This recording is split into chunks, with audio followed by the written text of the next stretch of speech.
Today we're going to talk about DNA structure. DNA is another organic molecule. It's one of the four major classes of macromolecules that we need to learn in this course.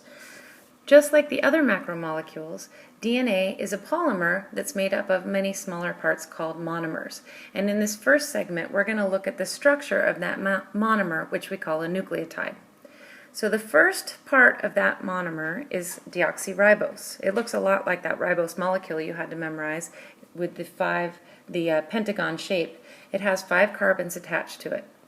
And off of that first carbon, we have something called a nitrogenous base. And that nitrogenous base is going to be really important because it's going to determine the type of nucleotide that it is.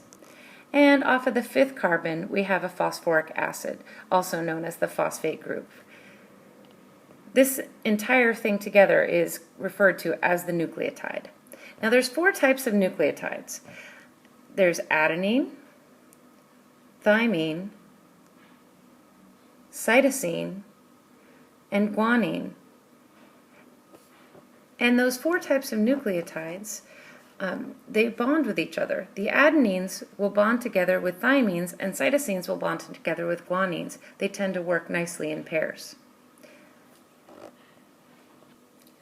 These 4 nucleotides can be put together in an infinite stretch, in an infinite number of ways to create the entire genetic code that makes you up for who you are, and an oak tree to make up what an oak tree is. And a bacteria or any other living organism has its own specific order in which these 4 different nucleotides are put together.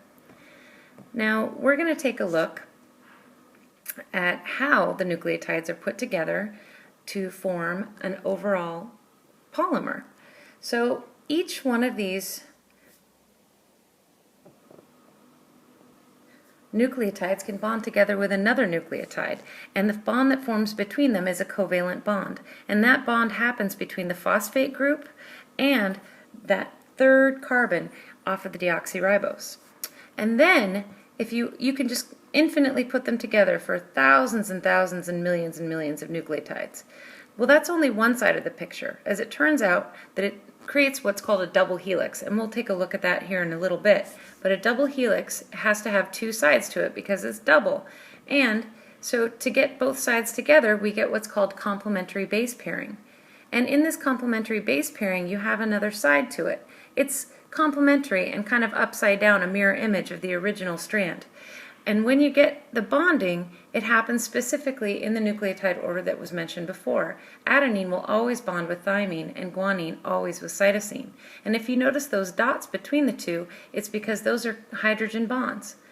Adenine and thymine create 2 hydrogen bonds between them, and guanine and cytosine create 3. And this can just keep going on and on and on, and it will always be a complementary base. Guanine with cytosine and adenine with thymine. Now, IB will ask you to draw an entire molecule of DNA, at least of probably about 4 to 6 nucleotides put together. And all you'll need to do then is label the parts with the deoxyribose, the phosphoric acid, the nitrogenous base, and then showing the adenine, the thymine, the guanine, and the cytosine. Now one thing you will need to remember is you'll need to actually spell out, at least for one nucleotide, the entire word of adenine, thymine, guanine, or cytosine. Otherwise you won't get the credit.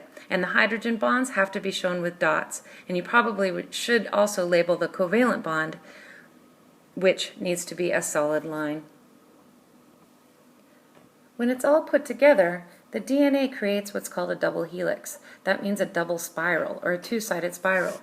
And it's made up of a backbone, which is made up of the deoxyribose and the phosphate groups together that alternate in long covalent bond structures.